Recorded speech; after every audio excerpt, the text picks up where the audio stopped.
Bell बटनवर click करा आणि नवीन येणाऱ्या व्हिडिओचे त्वरित नोटिफिकेशन मिळवा.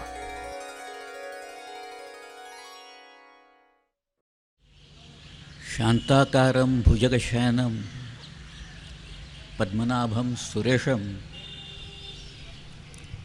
विश्वाधारं गगनसदृशं मेघवर्णं शुभांगं लक्ष्मीकान्तं कमलनयनं योगिविरत्या नगम्यं वंदे विष्णु भवभयहरं सर्वलोकैकनाथं. हिंदी सारस्वताचे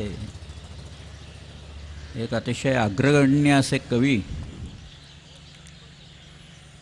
मैथिली शरण गुप्त यांनी असं म्हटलं आहे, राम तेरा चरित स्वयं ही काव्य है, कोई कवि बन जाए ये सहज संभाव्य है. रामाचं चरित्र पाहिल्यावर मग रामाचं काय, कृष्णाचं काय आणि शिवाजी महाराजांचं काय, यांच्या चरित्रातल्या एक एक गोष्टी ऐकल्यानंतर आजवर साहित्यिकांची प्रतिभा काही स्तब्ध झालेली नाही आहे. कोणी काव्य रचतंय, कोणी कादंबऱ्या लिहित आहे, चित्रकार चित्र काढत आहेत. अव्याहतपणे हे चालू राहिलेलं आहे. मग असं नेमकं आहे काय याच्यात?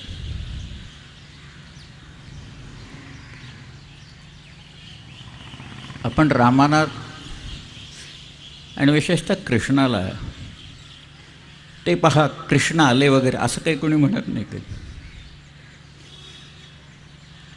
कारण कृष्ण सगळ्यांच्याच हृदयात आहे. लहान मुलांच्यापासनं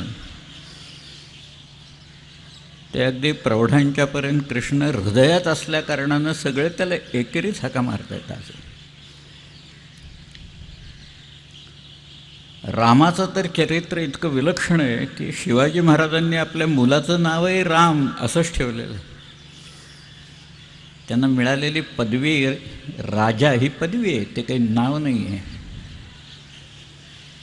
त्यांच्या राजाराम महाराजांच्या मुलाच्या मुद्रेत राम सुनो शिव सैषा मुद्रा भद्रा असंच म्हटलेलं आहे. त्यामुळे कोल्हापूरचे जे शिवाजी महाराज होते त्यांची जी मुद्रा आहे ती जर का आपण पाहिली तर ते काय राम सुनो हो असं म्हटलेलं आहे. त्यामुळे त्यांचं नाव होतं हे राम होतं. शिवाजीराजांनी लहानपणापासूनच रामाच्या आणि कृष्णाच्या या गोष्टी त्यांनी ऐकलेल्या आहेत. गंमत म्हणजे ही सगळी मंडळी मृण्मय आहेत.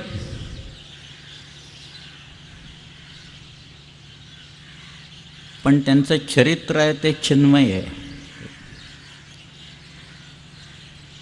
राम आणि कृष्ण होते की नाही याच्यावर लोकांनी चर्चा अवश्य करावी. परंतु ही मंडळी लोकांच्या हृदयात आहेत ही तर काढता येणार नाहीत कुणाला. मी अमेरिकेत आणि इतरत्र अनेक ठिकाणी कृष्णाच्या नावाने बेभान होऊन नाचताना लोक पाहिलेले आहेत. एकदा तर मी ग्रँड कॅनियनमधनं परत येत असताना तिथं बऱ्याच गायी होत्या, जर्सी गायी होत्या. त्यांच्या 2-4 हजार असतील तिथे. आणि नंतर मी पुढं चालत आलो त्यावेळेला एक 2-4 लोक दिसले. त्यांनी आपल्या इथं मोरपीस लावलेलं होतं, हातात त्यांच्या पावा होता. म्हटलं हा काय प्रकार आहे हे सगळे लोक. मग मी त्यांना विचारलं, तुम्ही मोरपीस लावून आणि हातात मुरली घेऊन काय हिंडताय? त्या माणसाने असं उत्तर दिलं की मुरली वाजवले की या गायी जास्ती दूध देतात म्हणाले. ते खरं की खोटं कोणाला माहिती, परंतु हे त्या माणसाने दिलेलं उत्तर आहे. त्यामुळे कृष्णाची मजाच सगळी अशी आहे की लहानपणापासून कृष्ण त्याची जी गुराखी पोरं आहेत त्यांच्यापासून ते तरुणींच्यापासून ते अगदी प्रौढांच्यापर्यंत हृदयात.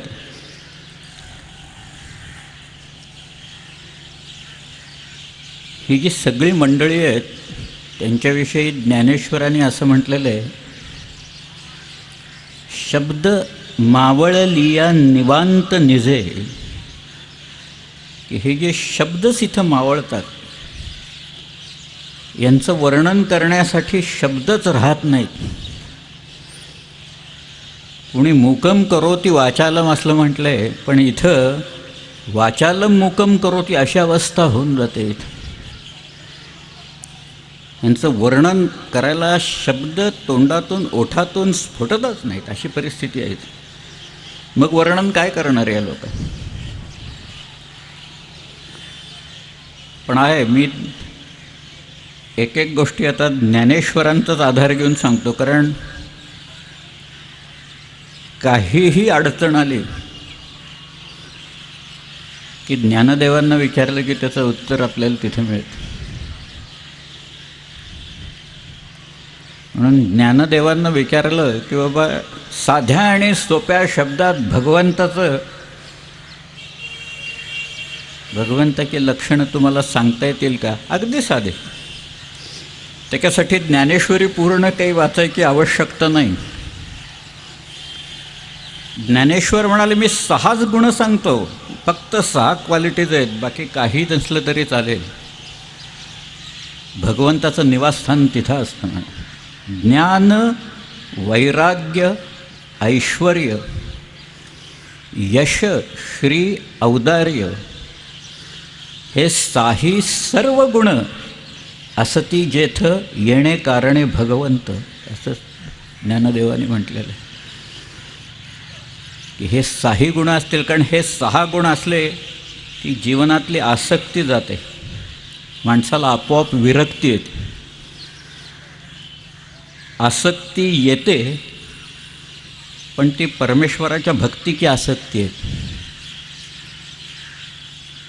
परमेश्वराच्या भक्तीची आस अनेकांना लागते. नंतर श्रीकृष्णाच्या वेळेला जी राधेला लागली होती, राधा हे काही पात्र खरं नाही आहे, ते रूपक आहे, तो एक दृष्टांत आहे. राध हा धातू आहे, राध म्हणजे भक्ती, त्याच्यावरूनच आराधना असा शब्द आलेला आहे आपल्याला. आराधना म्हणजे काय? भक्ती आहे. सगळी भक्तिरसात न्हावून निघालं की तुम्हाला भगवंत दिसायला लागतो समोर. मग तो निर्गुण निराकार तुमच्यासमोर सगुण साकार होतो. दिसतो म्हणजे काय? शेवटी शिवचरित्र वाचत असताना मला अनेक उल्लेख श्रीकृष्णाचे मिळाले. कवी भूषण तर वेडाच झालेला आहे. मी कालच परवा सांगितलं तसं हा जो कवींद्र परमानंद आहे त्यांनी म्हटलेलंच आहे, चरितम शिवराजस्य भरतस्येव भारतम. जसं ते तिकडं भारत आहे तसं हे शिवाजी राजांचं शिवभारत हे आहे. आणि तो कायम त्या विष्णूशी तुलना करतो. शिवाजीराजांचं दर्शन कसं झालं तर एका हातात कौमोदकी गदा होती आणि दुसऱ्या हातात नंदक हे खड्ग होतं. सारंग नावाचं धनुष्य खांद्यावर होतं. असं तो वर्णन सगळीकडे करत जातो. मग त्याच्या मनात शिवाजी महाराजांचं रूप, त्या कवीच्या मनात हे श्रीकृष्णाचं रूप आहे. पण शिवाजीराजेसुद्धा उदाहरणं देतात. ही फार गमतीदार गोष्ट आहे त्यातली. कारण शिवाजीराजांना लहानपणापासून रामायण आणि कृष्णायन म्हणजे महाभारत ऐकवलेलं आहे. कुणी ऐकवले सांगू? केशव भट्ट पुरोहित या नावाचा एक माणूस होता. मुद्दामून ठेवलेला होता त्याला, केशव भट्टाला, की लहान मुलांना तू रामायण सांग, समजावून सांग, कृष्णायन सांग, महाभारत सांग, त्या श्रीकृष्णाचं चरित्र सांग. त्यामुळे शिवाजी महाराज हे सगळं त्यांच्या पत्रातनं उद्गारातनं याचे उल्लेख करतात.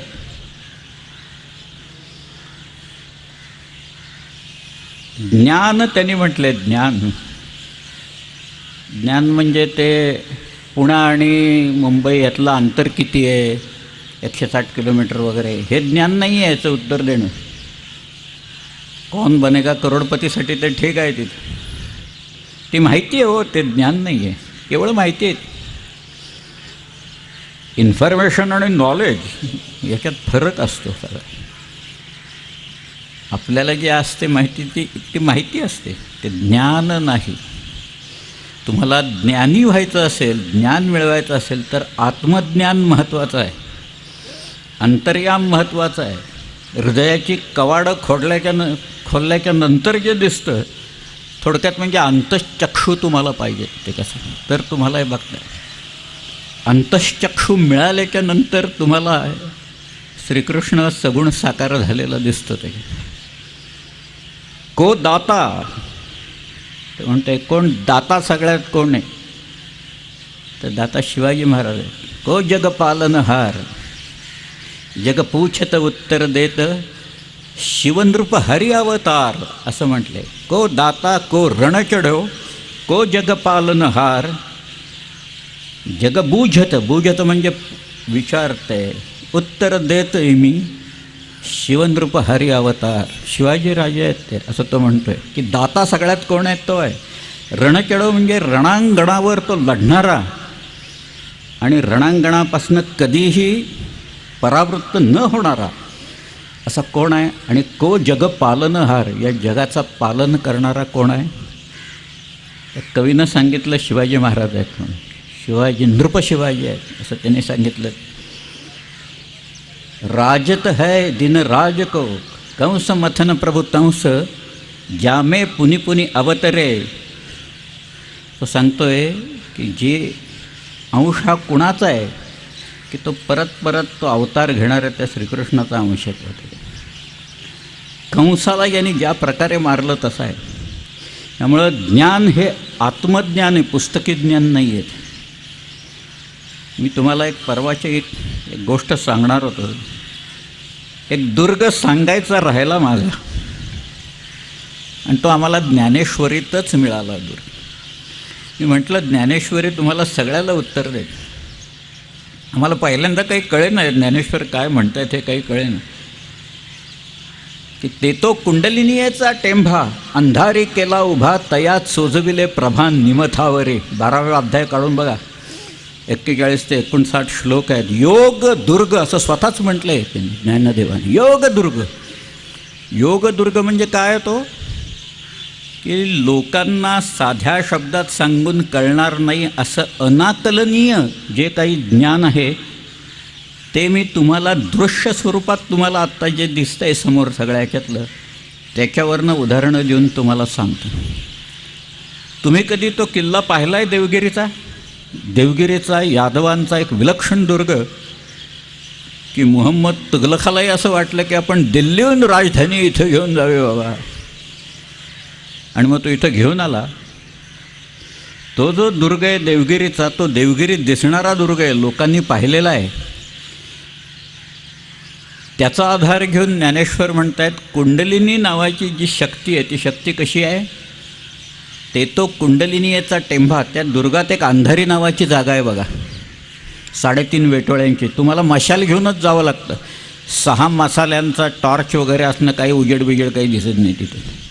मशाल हिलाल लागतो, आणि तो हिलाल त्या अंधारीतनं जशी वाट तुम्हाला दाखवतो तशी ती कुंडलिनी त्या साधकाला, ती जी 7 चक्र आहेत, मूलाधार चक्रापासून सहस्रार चक्रापर्यंत ती वाट दाखवते असं त्यांना म्हणायचं. तो योगदुर्गाचं सगळं वर्णन त्यांनी केलेलं. शिवाजीराजांनाही माहिती होतं. शिवाजीराजांनी रचलेले श्लोक मिळालेले आहेत. वासनेचा पूर्णपणे त्याग करणे, या श्रीकृष्णाचा निष्काम कर्मयोग. निष्काम म्हणजे काय, ठेविले अनंते तैसे की राहावे. याच्यातनं लोक वेडावाकडा हे काढतात की आपण आपलं पडून राहावं, जे काय करतोय ते भगवंत करेल. तसला प्रकार नाही आहे हा. निष्काम म्हणजे शृंगार टाकून द्यायचा, आसक्ती टाकून द्यायची, पूर्ण आसक्ती नाही. विरक्त जीवन जगायचं. एकदा का तुम्हाला ती विरक्ती कळली की मग तुम्हाला तो ज्ञान मिळवण्याचा जो मार्ग असतो ना, तो मार्ग दिसायला लागतो सर. शिवाजी महाराज उत्कृष्ट धनुर्धर होते, किती जणांना माहिती आहे. शिवाजी राजांना लहानपणी ज्या काही विद्या शिकवल्या त्याची एक यादी आहे. त्या यादीत धनुर्विद्या असं लिहिलेलं आहे. मल्लविद्या शिकवली, धनुर्विद्या शिकवली, बघ सगळं बरीच मोठी यादी आहेत. मग शिवाजीराजे खरंच धनुर्धर होते का? आपण तर कधी कुठं वाचलं नाही आहे. पण ज्या वेळेला कार्तलब खानाला उंबरखंडात शिवाजीराजांनी गाठलं की कार्तलब खान पुण्याहून निघाला आणि तुंगारण्यातनं तो उतरत होता, तो वर्ण जसा येत होता तसं खालून शिवाजीराजे चाललेले होते. त्यांना नक्की माहीत नव्हतं कुठल्या घाटाने उतरणारे हा. गाढवलोटीतनं उतरतोय का सवाष्णीतनं उतरलोय का आंबेनळीतनं उतरतोय का कुरवंड्याच्या घाटातनं उतरतोय ते माहीत नव्हतं. तो कुरवंडा सोडून पुढं आला ना आंबेनळीतनं खाली येणार म्हणजे छावणीच्या तिथे येणार, उंबरखिंडीत येणार, उंबरखंडात येणार. हे महाराजांना कळल्यावर शिवाजी महाराज बसले तिथं दबा लावून, दबा धरून बसले सगळे आपले लोक. पहिल्यांदाच आला मुघलांचा हल्ला त्यावेळेला फक्त बाण आले तिथं, लोकांनी बाण मारले धनुष्यातनं. मुघलांची फौज बरीच गारद झाली पण त्यांचे लोंढे येत राहिले. शेवटी इतका दणका घातला कुठं वाट पळायला नाही. परत घाट चढून कोण जाणार हो सगळ्या ह्याच्यात एवढं.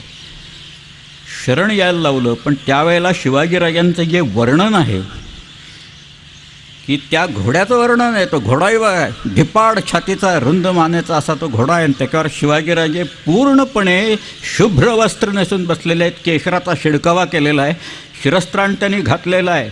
त्या घोड्याच्या दोन्ही बाजूला तुणीरं आहेत आणि त्या तुणीरात बाण आहेत, भाते आहेत. म्हणजे तुणीर म्हणजे भाता. आणि शिवाजीराजांच्या खांद्यावर धनुष्य आहे असं तर म्हणतो. आता अजून एक गंमत सांगतो. ही जी गंमत आहे ही छत्रसाल बुंदेल्यांनी लिहिलेली गंमत आहे. छत्रसाल बुंदेला हा शिवाजीराजांच्याकडं आला 1671-72 चंपतराय बुंदेल्याचा मुलगा, कालिका कुमारीचा मुलगा. चंपतराय वारला, कालिका कुमारीनं आत्महत्या केली. हा मुघलांच्या नोकरीत लागला, पराक्रम केले, परंतु त्याला मान आणि प्रतिष्ठा ही काही मिळाली नाही. त्याला मान आणि प्रतिष्ठा अभिप्रेत होती. त्याच्यासाठी तो म्हणाला आपण शिवाजी महाराजांच्याकडे जाऊ आणि आपण आपलं काम करू. म्हणून तो आला महाराजांच्याकडे. फार गंमत आहे. त्याच्यावर एक ग्रंथ छत्रप्रकाश नावाचा लिहिलेला आहे, गोरेलाल तिवारी म्हणून होता. त्याच्यातल्या 4 ओळी फक्त सांगतो, फार गमतीदार लिहिले आहेत त्यांनी. तो असं म्हणतोय, भैंसा बीन बजाय रिझायो, जे रेड्याच्या समोर बीन वाजवलं. खरके अंग सुगंध चढायो, गाढवाच्या अंगाला सुगंध फासला. सूरदास को चित्र दिखायो, आंधळ्या माणसाला चित्र दाखवलं. बधिर कान में मंत्र सुनायो, बहिराच्या कानात मंत्र फुंकले. तर काय उपयोग आहे, तशी माझी अवस्था, मुघलांच्याकडे नोकरी करून झाली, महाराज नोकरी द्या मला. दिली असते शिवाजी महाराजांनी नोकरी, सैन्यासकट आला होता तो. पण ते शिवाजी महाराज आहेत. शिवाजीराजे म्हणाले, छत्रसालजी तुम्ही क्षत्रियांचे मुकुटमणी आहात. छत्रसाल सामान्य माणूस नव्हता बरं, प्रणामी पंथाचा तो उपासक होता. 20-25 बायका होते त्याला, 70-80 मुलं होती. सगळ्यांची नावं लक्षात होते की नाही देव जाणे. 2-3 लिहिलेली पत्रं मिळतात. जगतराय, हृदयेश्वर म्हणून त्याचा होता, भारतीचंद म्हणून एक मुलगा होता, यांना लिहिलेली पत्रं मिळतात. आणि महाराज त्याला म्हणाले, तुम्ही क्षत्रियांचे मुकुटमणी आहात, तुम्ही बुंदेलखंडाचे राजे आहात, मी तुम्हाला नोकरी देईन, पण तुम्हाला मान आणि प्रतिष्ठा जी अभिप्रेत आहे ती माझ्याकडं नोकरी करून मिळणार नाही. त्यासाठी मी जे महाराष्ट्रात केलं ते तुम्हाला बुंदेलखंडात करावं लागेल. हे तुर्क लोक कपटबलाने आपल्या देशात आलेले आहेत. त्यांच्यावर माझी तलवार ही सदैव उगारलेली आहे. तुम्हाला तलवारीची पाती तोडायची खुमखुमी आली असेल तर या तुर्कांच्या माना तोडण्यात तलवारीची पाती तोडून घ्या. मला विजय मिळतो कारण मला भवानी प्रसन्न आहे म्हणून मला विजय मिळतो. आणि तुम्हाला जर का विजय मिळवायचा असेल तर व्रजराज श्रीकृष्णाचं स्मरण करा, तो तुम्हाला विजय देईल म्हणून शिवाजी महाराजांचा हा संबंध असा आहे. किती उदाहरणं सांगतो तर आता बघा. शिवाजी महाराज त्या छत्रसालाला सांगतायत, व्रजराज श्रीकृष्णाचं स्मरण कर, तो तुम्हाला देईल म्हणून. भूषण म्हणतोय, दशरथ जीव के राम भय. दशरथाचा जसा मुलगा राम, वसुदेव के गोपाल, वसुदेवाचा जसा गोपाल म्हणजे कृष्ण झाला, सोही प्रकटे साहिके श्री शिवराज भूपाल. तसे या शहाजीराजांचे शिवाजी राजे हे चिरंजीव हे उपजले असं त्यांनी सांगितलं. म्हणजे त्यांनी कुठपर्यंत नेलं? श्रीकृष्ण आहे आणि परत रामापर्यंत त्यांनी नेलं. पण इथं तर कागदोपत्री पुरावा आपल्याकडं आहे आता, की छत्रसाल बुंदेला आला होता इथं नोकरी मागायला. त्याला महाराज म्हणतायत की जा, व्रजराज श्रीकृष्णाचं स्मरण करतो, तुम्हाला विजय देईल. आणि पुढं काय सांगितलं माहिती आहे? नुसतंच काही शिवाजीराजांनी श्रीकृष्णाचं नाव ऐकलं आहे अशातला भाग नाही आहे. ते श्रीकृष्णाची विचारधारा आहे ना गीतेत सांगितलेली, ती शिवाजीराजे सांगता येतात. शिवाजीराजा असं त्याला म्हणाले की हे सगळं करत असताना तुम्हाला मृत्यू आला तर तुम्ही सूर्यमंडळ भेदून जाल, आणि तुम्ही जर का जिंकलात तर तुम्ही जगाचं राज्य कराल, जा. हे गीतेत हतो वा प्राप्स्यसी स्वर्गम जित्वा वा भोक्ष्यसे महिम म्हणून लिहिलेलं आहे. हेच शिवाजीराजांनी सांगितलं. गीतेतलं हे अर्जुनाला सांगितलेलं वचन, अर्जुन सगळे हातपाय गाळून बसलेला होता. सगळे ते एक भीम सोडला ना या पांडवातला, तर बाकी सगळे हातपाय गाळणारेच होते त्यावेळेस. त्याचा फायदा तो दुर्योधन आणि त्याचे भाऊ घेत होते. त्यातला सगळ्यात मोठा जो कलीय खलनायक आहे ना, तो दुर्योधन नाही आहे, तो दुर्योधनाचा बाप आहे धृतराष्ट्र. सगळ्यात त्याला दृष्टी नाही आहे, पण त्याला माहिती आहे सगळं काय आहे, त्यांनी काय करायचं आणि काय नाही हे सगळं त्याला कळतं आहे धृतराष्ट्राला. पण इथं हतो वा प्राप्स्यसे स्वर्गम जित्वा वा भोक्ष्यसे महिम हेच सांगितलं त्यांनी. किती लोकांनी, शेवटी असं आहे, श्रीकृष्ण हा क्रांतीचा दूत आहे, अग्रदूत आहे तो. कोणीही क्रांतिकारक श्रीकृष्णाचं स्मरण केल्याशिवाय पुढे जाऊ शकत नाही. ती क्रांतिकारकांची परंपरा आहे. स्वातंत्र्यवीर सावरकरांच्यापर्यंत, सावरकरांनी तर इतक्या वेळा शिवाजी महाराज आणखी श्रीकृष्णाचं नाव काढलेलं आहे. त्यांनी आयुष्यात एक आरती रचली बरं का, एक आरती. तात्याराव सावरकरांची आरती एक. आरती कोणावर? शिवाजी महाराजांच्यावर. एक अनंताची आरती म्हणून 2 कडवी आहेत, ती सोडून देऊ आपण, अगदीच छोटी आहेत. पण एकच आरती शिवाजी महाराजांच्यावर तात्यांनी रचली. जयदेव जयदेव जय जय शिवराया, या या अनन्य शरणा आर्या ताराया. त्या आरतीत पुढं काय सांगू? कारण तो स्मरणातनं जातच नाही हो श्रीकृष्ण. ते असं म्हणतायत, साधू परीन त्राणाया दुष्कृती नाशाया भगवन भगवद्गीता सार्थ कराया. या इथं या. तुम्ही सांगितलं ना गीतेत सगळं ते सार्थ करून दाखवण्यासाठी तुम्ही आता भगवान या इथं.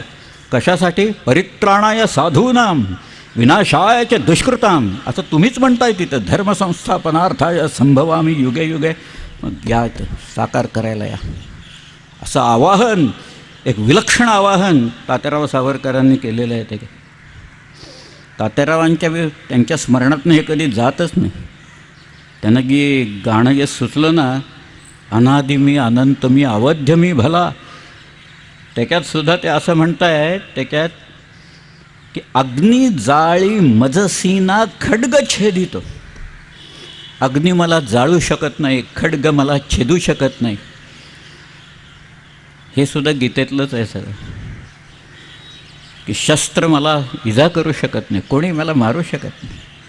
हे गीतेत सांगतायत, हेच सगळं तात्याराव सांगतायत. शिवाजी महाराजांचं स्मरण करतायत. माझ्या हातनं काही चुका झाल्या असेल तर माझा कान पकडण्याचं एकूण जे काय आहे ते सगळं फक्त शिवाजी महाराजांना अधिकार आहे, एवढंच ते म्हणत आहेत सगळं. पण इथं स्वतः शिवाजी महाराज कृष्णाबद्दल म्हणत आहेत, बाबा की त्याला आठवा, तो तुम्हाला विजय देईल. त्यानं सांगून ठेवलेलं आहे की तुम्ही हे करत असताना मृत्यू जर का पावला तर सूर्यमंडळ भेदून जाल. शिवाजी महाराजांना कृष्ण माहिती होता की नाही बघा. सगळ्यात बारीक सारीक गोष्टी आहेत पण ते येतात. एवढे दांडगे पुरावे असते तर आम्ही अजून दिले 100 पुरावे दिले असते सगळ्याकडे. परंतु छत्रसाल बुंदेल्यानं जे काही लिहून ठेवलेलं आहे त्याच्या पत्रात आहे. छत्रसाल बुंदेला हिरदेशाला लिहिलेल्या पत्रात म्हणतो, मी पुण्याला गेलो होतो, शिवाजी महाराजांना भेटलो आणि शिवाजी महाराजांच्याकडनं काही मी विद्या शिकलो. काय शिकलो? तो म्हणतो मी शिवाजी महाराजांच्याकडनं धनुर्विद्या शिकलो. लिहिलेलं आहे पत्रात. काय गोष्टी आहेत या एक शिवाजीराजे होते, घोड्यांवर विलक्षण प्रेम. यस्याश्वास्तस्य राज्यम यस्याश्वास्तस्य मेदिनी यस्याश्वास्तस्य सौख्यम यस्याश्वास्तस्य साम्राज्यम असा श्लोक रोज शिवाजी महाराज तबेल्यात जाऊन म्हणायचे, बागेत जाऊन म्हणायचे. घोड्यांच्यावरचं त्यांचं प्रेम तर फार विलक्षण आहे की घोड्यांना खायला मिळालं नाही तर त्यांनी लिहिलेलं जे पत्र आहे, दळवटणं म्हणून गाव आहे चिपळूणच्या जवळ, तिथं पागा होती 40,000ची. त्यावेळेला लिहिलेलं पत्र वाचलं ना की कळून येईल. एक एक वाक्य वाचलं तर माणूस ते वाचत असताना थरथर कापायला लागेल शिवाजी महाराजांचे वाक्य ऐकले की नाही. हे शिवाजीराजे घोड्यांच्याबद्दल सांगतायत. घोड्यांची उत्तम पारख होती, त्यांना अश्वविद्या शिकवलेली होती. 40,000 घोडी स्वतः शिवाजीराजांची होती. 1,00,000 शिलेदार होते की याचं स्वतःचं घोडं असतं. अशी 1,00,000ची घोडी बागा आक्रमणाचं युद्ध करण्याच्यासाठी म्हणून. आणि इथं श्रीकृष्ण स्वतः हातात प्रतोद घेऊन त्या अर्जुनाच्या रथावर जाऊन बसला. सारथ्य करायला प्रत्यक्ष भगवान येऊन तिथं बसले. मग विजय साहजिक कुणाचा होणार होता याची कल्पना आहे आपल्या. श्रीकृष्ण कधी असत्य बोलला नाही असं तो म्हणतो बरं का, की मी कधी असत्य बोललो नाही, हेच मुळात खोटं आहे म्हणत तो जे म्हणतो. की श्रीकृष्ण एकदा झोपलेला होता आणि तो झोपलेला असताना तिथं पहिल्यांदा दुर्योधन आला. या महाभारताच्या आधी दुर्योधन आला तिथं आणि दुर्योधनाने पाहिलं की श्रीकृष्ण झोपलेला आहे बाबा, कोणीच नाही इथं. म्हणून तो त्याच्या मस्तकाच्या इथं जाऊन बसला वाट बघत की कधी उठतोय श्रीकृष्ण. थोड्या वेळाने अर्जुन आला तिथं आणि तिथं त्याने दुर्योधनाला पाहिल्याच्यानंतर अर्जुन श्रीकृष्णाच्या पायाशी बसला. आता हे सगळे येत आहेत आणि काही करतायत हे काही कृष्णाला माहीत नाही काय, त्याला सगळं कळलेलं असणार. पण कृष्ण उठला झोपेतनं आणि उठल्याच्या नंतर दुर्योधनाला तो अर्जुनाला पाहिलं त्यांनी पहिल्यांदा आणि म्हणाला, अर्जुना अरे तुला काय पाहिजे, कशासाठी आल्यास माझ्याकडे? दुर्योधन म्हणाला, अर्जुन बिर्गुन नाही, मी पहिल्यांदा आलो इथं सगळ्या. तो म्हणाला, अरे दुर्योधना ठीक आहे तू पहिल्यांदा आला आहेस, परंतु मी झोपेतनं उठल्यावर अर्जुनाला पहिल्यांदा पाहिलेला आहे, त्यामुळं त्याच्याकडं अधिकार आहे, तो लहान आहे तुझ्यापेक्षा. आणि मग दुर्योधन म्हणाला की अरे भगवंता, ह्या युद्धात तू जे काही आम्हाला देणार आहेस दोघांना ते सारखं काय असेल ते विभागून दे. तो म्हणाला देतो. म्हणून तो दुर्योधन आणखी अर्जुनाला म्हणाला की एका बाजूला निशस्त्र मी आणि दुसऱ्या बाजूला माझी यादव सेना, काय निवडायचं ते निवडा. अर्जुन म्हणाला, भगवंता तू आमच्या बाजूला आहे. दुर्योधनाला आनंद झाला, बरं झालं एकटा माणूस काय करणार नाही तर आपण आपली सगळी यादवांची सेना घेऊन लढू. पुढं काय झालं सगळ्यांना माहिती आहे, ते काही सगळं सांगत नाही. पण हे दोघं येऊन बसतायत तिथं आणि ह्याला काय झोप लागते आहे का श्रीकृष्णाला तिथं? त्याला माहिती होतं सगळं. माहीत असतानासुद्धा केवळ आसुरी वृत्तीचा नाश करण्यासाठी, अन्यायाला न्यायाने प्रतिकार करण्याच्यासाठी, अविचारावर विचाराने मात करण्यासाठी, अविवेकावर विवेकाने मात करण्याच्यासाठी, म्हणून जर का खोटं बोलावं लागत असेल तर ते श्रीकृष्ण काय श्रीकृष्णाने केलेलं आहे ते न्यायाशातला भाग नाही. बऱ्याच वेळा त्यांनी अनेक लोकांचे बळी दिलेत त्याच्यात, हे सगळं वधवून घ्यायला. की तिकडं द्रोणाचार्य होते आणि तो हत्ती मेला तिथं अश्वत्थामा नावाचा, आणि तिकडं ते सगळ्यांना माहिती होतं आता अश्वत्थामा हत्ती मेला आहे, तो काही मुलगा नाही मेला त्यांचा. तरी पण कृष्णाने सांगितलं याला, धर्मराजाला, की तू जाऊन सांगायचं तिथं अश्वत्थामा गेला आणि हळू बोलायचं तोंडातल्या तोंडात, नरोवा कुंजरोवा हत्ती. तो काय कुंजर म्हणजे हत्ती आहे का माणूस आहे मला माहीत नाही त्या सगळ्या. त्याने ऐकलं. आता काय करणार, भगवंताचं ऐकायला पाहिजे. त्याने ऐकलं आणि तो म्हणाला अश्वत्थामा मेला. नरोवा कुंजरोवा. द्रोणाने शस्त्र टाकलं तिथं आणि मग पुढं जाऊन त्या दृष्टद्युम्नाने द्रोणांना मारलं. ते जाऊ दे सगळं, पण इथं त्या धृतराष्ट्राच्या कृतीच्यामुळे त्याचा रथ जो 4 अंगुळं वरनं चालला होता ना, तो जमिनीवर आला खाली. अशी कथा आहे का. शिवाजी महाराजांनी आपले वकील अफजलखानाकडं पाठवले होते. पंताजी गोपीनाथ बोकील, की अफजलखान वाईत आलेला आहे, त्याची सेना आहे त्याच्याबरोबर, त्याची सेना घेऊन खाली या, कुठं प्रतापगडच्या पायथ्याशी या, लागेल ती आश्वासनं द्या तुम्ही, तुम्हाला काय द्यायचं असेल सांगायचं असेल सगळं धरून, खोटं नाटं वाटेल ते बोला तुम्ही, तुम्हाला नंतर प्रायश्चित्त देऊन मोकळं करतो सगळ्या ह्याच्यातनं, पण त्याला खाली आणा तिथे इथं फाईल. एकदा का तो घाट उतरला की त्याची वाट लागणार हे संपलेली दिसणारच होतं सगळं. त्यात आणखीन बावळट म्हणजे तो एकटाच आला वर आणि 8-10 लोक आणि ते बाकीचं सगळ्या, ते तर आणखीनच काय, कसा काय आला देव जाणे बाबा. एखादा माणूस कल्ला ना की त्याला त्याच्या शक्तीचा जो गर्व चढायला लागतो, त्या शक्तीच्या गर्वामुळं तो कल्लेला माणूस कलंडायला वेळ लागत नाही. तद्वत ते झालं. पण आपल्या लोकांना शिवाजी महाराजांनी सांगितलेलं होतं, काहीही सांगा पण इथं त्यांना घेऊन या, तुम्हाला मोकळं करीन मी सगळ्या.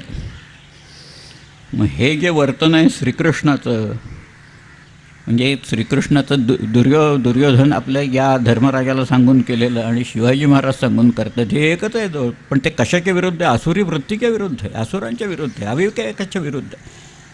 अफजल खानाने खोटं नाटं सांगून शहाजीराजांना पकडलेलं होतं. मुस्तफा खान, बाजी घोरपडे आणि अफजल खान यांनी मिळून शहाजीराजांना पकडलेलं होतं. त्याचा वचपा काढण्यासाठी म्हणून शिवाजीराजांचा सख्खा थोरला भाऊ संभाजी हा कनकगिरीच्या लढाईत अफजल खानामुळं मारला गेला.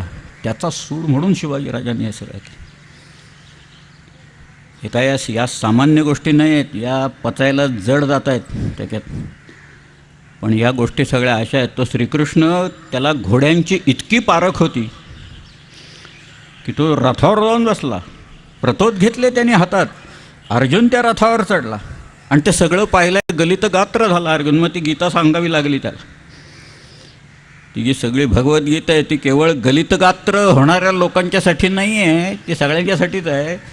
पण ते गलित गात्र झालेल्या लोकांच्यावर अत्यंत उत्तम प्रभाव पाडते म्हणून ती आहे. ते की तुम्हाला त्याच्यातनं चेतना मिळते, तुम्हाला त्याच्यातनं स्फूर्ती मिळते. आणि आपल्या स्वकीयांच्या विरुद्ध मग ते अविवेकानं वागतायत म्हणून त्यांच्या विरुद्ध शस्त्र चालवायची तुमच्यात हिंमत निर्माण होते, म्हणून ते गीता त्यांनी सांगितली. ते श्रीकृष्णाचं सगळंच विलक्षण आहे. पहिली या दोघात गोष्टी म्हणजे अत्यंत निर्भय असे लोक आहेत. श्रीकृष्ण म्हणतो पहिल्यांदा भय हे काढून टाका तुमच्यात. आणि शिवाजीराजे कधी आयुष्यात कुणालाही घाबरलेले नाहीत, कधी घाबरलेले नाहीत. कायम त्या लढाईच्या इथं ते आहेत, अग्रभागी आहेत. काही वेळा शिवाजी स्वतः अफजल खानाच्या इथं जाऊन स्वहस्ते अफजल खानाला मारायचा, ही काही सामान्याने असामान्य गोष्ट. बेडर दिल पाहिजे त्याला तुमचं, निर्भयता. आणि तशी निर्भयता या श्रीकृष्णाने अनेक वेळा त्या श्रीकृष्णांना दाखवलेली आहेत. निर्भय आहेत सगळ्या. भय मग कसलंही भय नाही आहे. समोर तिथं ते त्याच्यात एवढं प्रचंड मोठं सेना असतानासुद्धा श्रीकृष्ण घाबरलेलं नाही. त्याच्या गमती खूप आहेत. मी मग असे सांगत होतो की श्रीकृष्णाचं चक्र जे आहे ना सुदर्शन, पुढं नंतर महाभारत घडल्याच्यानंतर अश्वत्थामा आला होता. त्याच वेळेला नंतर अश्वत्थामा म्हणाला, भगवंत तुमच्याकडनं मला एक वस्तू पाहिजे. तुम्ही श्रीकृष्ण म्हणाला काय पाहिजे? तो म्हणाला तुमचं ते सुदर्शन चक्र आहे ना ते मला पाहिजे. श्रीकृष्ण म्हणाला घेऊन जा. ते चक्र म्हणजे काय, सगळी ताकदच आहे. सगळं जे काही आहे ते चक्रात आहे, त्याच्या कौमोदकी गदेत आहे. पण त्याला माहिती आहे काय होणार आहे काय नाही, म्हणून त्याने सांगितलं अश्वत्थामाला जा घेऊन. म्हणाल अश्वत्थामा गेला आणि त्याने पहिल्यांदा एका हाताने उचलायचा प्रयत्न केला, ते चक्र आलंच नाही वर. मग 2 हात लावले तरी चक्र येईना. शेवटी त्याने ताणून सगळी ताकद लावली, ते चक्र जागचं हल्लंच नाही तिथनं सगळ्या. पण ते त्याला माहिती होतं आधी. आणि ज्या वेळेला अक्रूराला मुद्दामून पाठवून कंसाने म्हणजे मामानी स्वतःच्या ज्या वेळेला मथुरेला कृष्णाला बोलवला की कृष्णाचे पराक्रम ऐकून कृष्णाला आता मारायचा, मथुरेला बोलवून मारायचा याला, त्यावेळेला तो कृष्ण आणि बलराम हे दोघंजणं निघाले आणि ते दोघंजणं ज्या वेळेला आले तिथं मथुरेत आले. मथुरेत आल्याच्या नंतर एक हत्ती होता, त्याला दारू पिऊन आधीच माजवून ठेवलेला होता कंसाने. ते दारूचं प्रकरण तेव्हापासून चाललं आहे बरं का, महाभारतापासून. कुवलया पीड म्हणून हत्ती येतो, कुवलया पीड. तो हत्ती आला चालून कृष्णाच्या अंगावर. तो कृष्ण घाबरला नाही, बेडर आहे तो शेवट. ते कृष्णाने त्या हत्तीचा सुळा बाहेर काढला. त्यांनी जाऊन सरळ हत्तीचा सुळा बाहेर काढला आणि त्या सुळ्यानेच त्याच्या मस्तकाचा वेध घेऊन मारला त्याला. मग तो कंसाला भेटायला नाही गेला. तो गेला भेटायला, तो पहिल्यांदा शस्त्रागारात गेला आणि त्या शस्त्रागारात मोठ्या प्रमाणात शस्त्र ठेवलेली होती आणि तिथं ते एक शिवधनुष्य होतं मोठं. ते शिवधनुष्य केवळ श्रीकृष्णाने उचलल्या क्षणी ते खाडकन मोडलं शिवधनुष्य त्याच्या. मग ती कुब्जा आली त्याच्यासमोर. चंदनाची उटी होती त्या कुब्जेच्याकडं, तिला पाठीला कुबड आलेलं होतं. कृष्णाने विचारलं, अगं तू कुठं चालली आहेस? ती म्हणाली, मी कंसराजांच्याकडे चालली आहे, त्यांना रोज चंदनाची उटी लागते, ती उटी मी घेऊन चाललेली आहे. तो म्हणाला, असं उटी मला दे आज. तिनं दिली. ती म्हणाली, मी परत करेन उटी आणि दिन कंसराजांना. म्हणून तिनं ती उटी दिली. श्रीकृष्णाने एका हाताने ती उटी धरली, दुसऱ्या हाताने ती हनुवटी धरली आणि तिला सरळ उचलल्यावर तिच्या पाठीचं कुबड्याचा नाश झाला. अत्यंत देखणी स्त्री त्या श्रीकृष्णाच्या समोर. औदार्य किती असावं ना, त्याचं हे उदाहरण आहे. अनेक उदाहरणं आहेत. मग चाणूर आहे त्याच्यात, मुष्टिक आहे. या सगळ्यांना मला दुष्ट चाणूर मल्लेन शतचंद्रम नभस्थलम असं म्हटलेलं आहे. ते मला इतकी गंमत वाटली. ती जयराम पिंडे या नावाचा एक कवी होता. हा कवी बंगलोरला गेला आणि बंगलोरला त्यांनी काव्य वेगवेगळ्या भाषेत करून दाखवलं. त्यांनी काव्य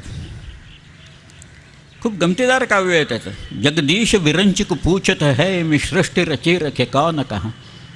जगदीश म्हणजे विष्णू, हा तो त्या ब्रह्मदेवाला विचारतोय, तुम्ही सृष्टीची रचना केली, पण अहो रक्षणार्थ कुणाला काय काय ठेवलं आहे, कुठं ठेवलं आहे?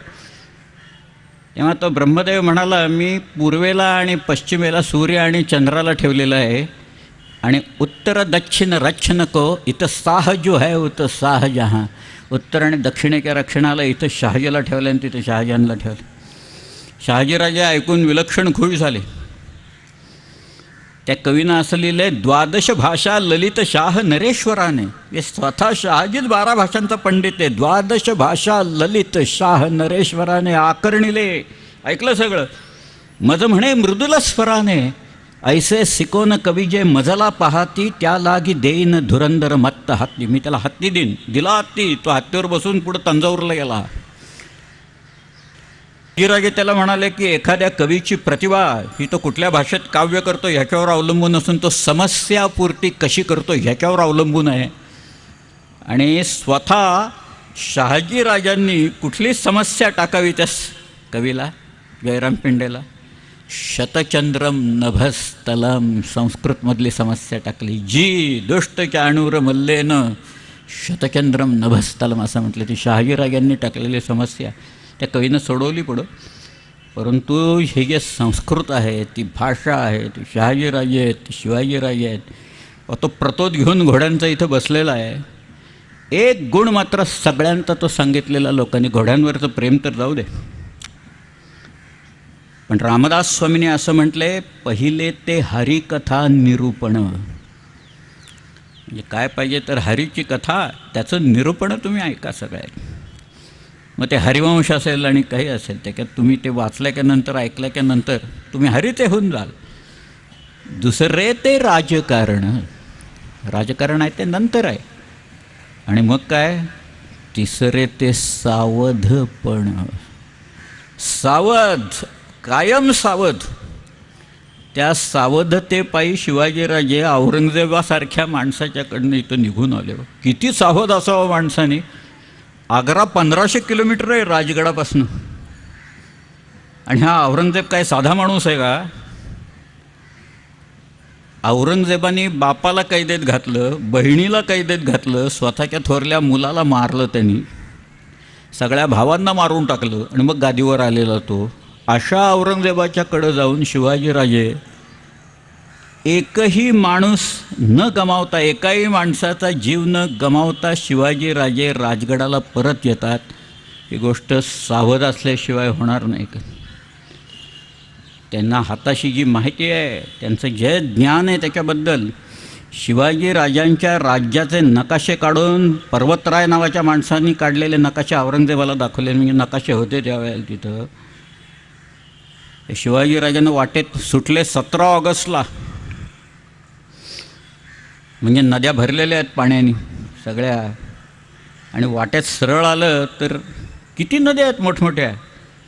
यमुना आहे तिथं, खाली त्याच्या आलं तर चंबळ नदी आहे, चंबळच्या खाली जर का अजून आलं तर नर्मदेसारखी मोठी नदी आहे, पुढं तापी आहे, गोदावरी आहे, सगळ्या नद्या ओलांडत यायचं. आणि मध्ये तर छोट्या छोट्या ट्रायब्युटरीज खूप आहेत तिथं, क्षिप्रा बिप्रा वगैरे सगळ्या. पार्वती नावाची एक नदी आहे, एक गंभीर नावाची नदी आहे. ही गंभीर नदी ओलांडायला त्या सदाशिवराव भाऊला पानिपतला जात असताना 35 दिवस लागले, एक नदी ओलांडायला. गंभीर नावसुद्धा ऐकलं नसेल लोकांनी त्याचं. आणि शिवाजीराजे काय असे, शिवाजीराजे लांबून आले सगळ्यात, पण सावध होते म्हणून जीव वाचवून आले सगळे. आणि श्रीकृष्णापासूनच ते शिकलेले आहेत, कारण श्रीकृष्ण इतका सावध आहे, कारण समोर कोण आहे, कोण अतिरथी आहे, कोण महारथी आहे, कुणाच्या भातात कुणाचं शस्त्र आहे, कुणी कुणाला शस्त्रविद्या दिलेली आहे. म्हणजे एक साधी गंमत म्हणून सांगतो की श्रीकृष्णाने खांडवन, या अर्जुनाने खांडवन जाळलं ना, त्याच्यात काही नाग होते इकडे तिकडे हिंडत, ते काही होरपळले, ते पळाले तिकडे. नंतर त्यात अश्वसेन नावाचा एक नाग होता. या कर्णाकडं फार विलक्षण अस्त्र होती. या कर्णाकडची जी अस्त्र होती, तर ते अस्त्र एक मंत्र म्हणून त्यांनी ते भारित केलं, मंत्रभारित केलं ते. आणि त्यांनी तो बाण आपल्या धनुष्याला लावला. तो जो नाग आहे अश्वसेन, तो येऊन बसला त्या ह्याच्यावर, बाणावर. तरी कर्णाने विचारलं, तू कोण आहेस? तो म्हणाला, मी अश्वसेन नावाचा नाग आहे, मला अर्जुनाचा सूड उगवायचा आहे. त्याने खांडवन जाळलं, नाग कुल जाळलं, मी तिथं जाऊन मारणार आहे त्याला. तो म्हणाला, मला तुझी मदत नको, पण बस म्हणाल, ठीक आहे. म्हणून त्यांनी तो बाण सोडला, एक अमोघ असं अस्त्र, एक अमोघ बाण. तो जो निघाला अर्जुनाच्या मस्तकाचा वेध घेण्याच्यासाठी. श्रीकृष्ण बघतोय ना, श्रीकृष्णाला माहिती आहे तो अर्जुनाला लागला तर अर्जुनाचा मृत्यू ठरलेला आहे त्याचा. श्रीकृष्णानं ते अस्त्र जवळ येताच त्यांनी घोड्यांचे पाय मुडपले सगळे, रथ खाली आला आणि तो बाण किरीटाला लागला, अर्जुनाच्या किरीट खाली पडला, अर्जुन वाचला. सावधपणा किती असतो आणि कसा असतो याचं एक उत्कृष्ट उदाहरण आहे. कर्णाने दुसरा बाण काढला त्याच्यात. कर्णाने दुसरा बाण काढल्याच्या नंतर त्याला आठवेच ना, तो अश्वसेन नाग परत आला बरं का तिथनं. आणि तो म्हणाला, कर्णाला म्हणाला, मी परत जाऊन बसतो तुमच्या बाणावर. सगळ्या पुढं कर्णाचा तो रथ रुतला, तिथं रुतला. आणि मग आपला बाण काढून अर्जुनाने मारला. एक भगदत्त नावाचा माणूस होता, त्याच्याकडे एक वैजयंती नावाचं अस्त्र होतं. ते जे वैजयंती अस्त्र होतं ते त्याला इंद्राने, म्हणजे विष्णूचंच अस्त्र, ते विष्णूच्या नावाचंच अस्त्र सगळं. त्या भगदत्ताने ते अस्त्र अर्जुनाच्या रोखाने मारलं. श्रीकृष्णाला हेही माहीत होतं की ह्या अस्त्राने अर्जुन मरणार. त्यावेळेला श्रीकृष्ण ते अस्त्र येत असताना अर्जुनाने अस्त्र याच्या मध्ये उभा राहिला आणि छातीवर घेतलं त्याने. त्याची माला झाली, फुलांची माळा झाली, तिचं नाव वैजयंती माला. ती नाचणारी नाही, ही वेगळी आहे ती. महाभारत असल्या रंजक कथांनी भरलेलं आहे, पण सावध किती आहे हा माणूस, सावध किती आहे त्याची सगळी उदाहरणं आहेत. की तो जो रथ आहे, वरती हनुमान बसलाय बरं का त्या रथावर. अजून एक सावधपणाचं त्याचं उदाहरण सांगतो मी, की महाभारत संपलं सर, किंवा खरं ते संपायच्या वेळेला ते घोडे दमले याचे भयंकर. त्यावेळेला श्रीकृष्ण अर्जुनाला म्हणाला, मी ते घोड्यांना तवाना करतो, तू खाली उतर, रथातनं खाली उतर, मी ते घोडे घेऊन जातो, त्यांना तवाना करतो, पाणी बिणी पाजतो, त्यांना काय त्यांच्या जखमा असतील ते भरतो सगळ्यांना, परत येतो. तो म्हणाला ठीक आहे. म्हणून अर्जुन एकटा विरत होऊन लढायला लागला. तेवढ्यात श्रीकृष्णाने ते घोडे सोडले. तो म्हणाला, अरे पाणी नाही आहे इथं. मग त्याने एक बाण मारला, एक बोरवेल काढली अर्जुनाने तिथं. त्याच्यात कोणी पडलेलं दिसत नाही नंतर, प्रिन्स वगैरे असं काही. पण तिथं त्याचं सरोवर झालं मोठं. आणि त्या सरोवरात त्यांनी घोडे नेले, ते घोडे धुतले, त्यांना तवानं केलं, त्यांच्या जखमा धुतल्या. आणि त्या घोड्यांना घेऊन तो परत आणला आणि परत सारथ्य करायला बसला. तो स्वतः श्रीकृष्ण हे सगळं करत बसला आहे. घोड्यांचा खरारा करतो आहे, घोड्यांची लीत काढतो आहे, घोड्यांच्या जखमा बांधतो आहे. तो सगळ्यात तो आहे भगवन त्या सगळ्यात. आणि तो हे त्या रथावर बसून हे सगळं करतो आहे.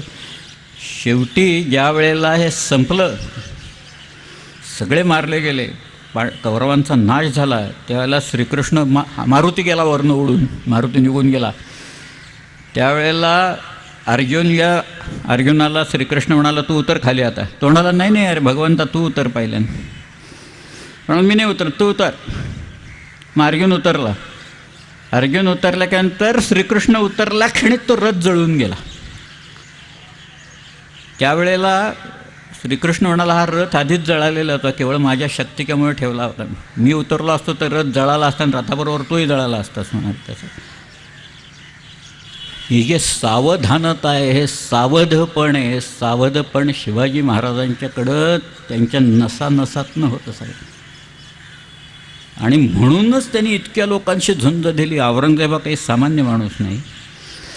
त्याला सगळ्यात महत्त्वाची गोष्ट म्हणजे चारित्र्य हा एक फार महत्त्वाचा भाग लागतो. श्रीकृष्णाच्या 16,100 वगैरे सगळं सोडून देऊ आपण. पण शिवाजी महाराजांच्या त्यांना 8 पत्नी होत्या. साईबाई, सोयराबाई, सगुणाबाई, सकवारबाई, लक्ष्मीबाई, काशीबाई, पुतळाबाई आणि गुणवंताबाई अशा त्यांच्या 8 त्यांच्या भार्या. आणि श्रीकृष्णाच्या मर्जीतल्या 8च भार्या आहेत. सत्या म्हणून एक आहे, भद्रा, कालिंदी, मित्रविंदा, जांबवती, सत्यभामा, रुक्मिणी आणि एक लक्ष्मणा म्हणून आहे त्याच्यात, लक्ष्मणा. ह्या सगळ्या श्रीकृष्णाच्या ज्या भार्या आहेत 16,100. नारद हा आपल्याकडं माहिती आहे, नारद म्हणजे कळलाव्या माणूस आहे हा सगळ्या ह्याच्यात.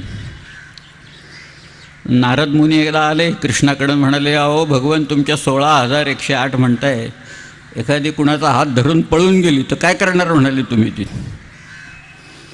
श्रीकृष्ण म्हणाले, जाऊन बघा म्हणाले, तुम्हीच जाऊन बघा म्हणाले काय. नारद मुनी जिथं जिथं गेले ना तिथं त्यांना श्रीकृष्णच दिसला तिथं बसलेलं. त्याची आपल्याकडे एक बखरीतली कथा आहे बघा, ती काय खरी असेल खोटी असेल, पण तुकाराम महाराजांच्या कीर्तनाला शिवाजी महाराज येऊन बसले तिथं. आणि मग मुघलांचा हल्ला आला आणि मग जो दंगा सुरू झाला, त्या मुघलांना काही कळत ना, कारण सगळेच शिवाजी महाराज दिसायला लागले. इकडं बघ शिवाजी, तिकडं बघ शिवाजी, शिवाजीचं कोणी हेच कळे ना सगळ्या. त्या बेतलेल्या त्याच्यावरनं बेतल्यात कथा की काय देव जाणे शिवचरित्रातल्या. परंतु ह्या प्रत्येकीची एक एक कथा आहे बरं काय. लक्ष्मणाची एक कथा आहे, सत्याची आहे, भद्राची आहे, सत्यभामीची आहे, सत्रादितीची, आणि तो मी अनेक लोकांच्या या सगळ्या कथा आहेत. पण तरी एक सांगतो मी. श्रीकृष्ण धनुर्धर होता. त्या श्रीकृष्णाचं मग अशी मी शिवाजी महाराज धनुर्धरांचं उदाहरण दिलं. तर त्याच्यात लक्ष्मणा म्हणून ही मद्रदेशचा राजा बृहत्सेन याची मुलगी आहे, श्रीकृष्णाची एक भार्या. आणि तिचं ते सगळ्या बसल्या होत्या द्रौपदी वगैरे गप्पा मारत. मग त्या बायका बसल्या की मग आदनबदनं माझाच नवरा आहे तो सगळ्यात भारी, माझा नवरा अमुक आहेत वगैरे, मुलं भांडतात. तसं चाललेलं होतं त्यांनी. माझेच वडील सगळ्यात शक्तिमान आहेत वगैरे. म्हणजे काय पोलीस आहेत का म्हणाले ट्रॅफिकचे वगैरे, तुमच्या सगळ्यांना अडवतात एका हाताने वगैरे. पण ही जी लक्ष्मणा आहे आणि द्रौपदी आहे, ती द्रौपदीला विचारल्यावर द्रौपदी म्हणाली, अर्जुन हा एकच धनुर्धर सगळ्या जगातला उत्तम धनुर्धर आहे. त्यावरती लक्ष्मणा म्हणाली, ती म्हणाली, अगं कृष्णे, तुझ्या स्वयंवरात जो पण लावलेला होता त्या पणात वरती मत्स्ययंत्र दिसत होतं, खाली प्रतिबिंब होतं, आणि त्या प्रतिबिंबाकडे बघून त्या मत्स्ययंत्राचा वेध घ्यायचा होता आणि तो अर्जुनाने केला.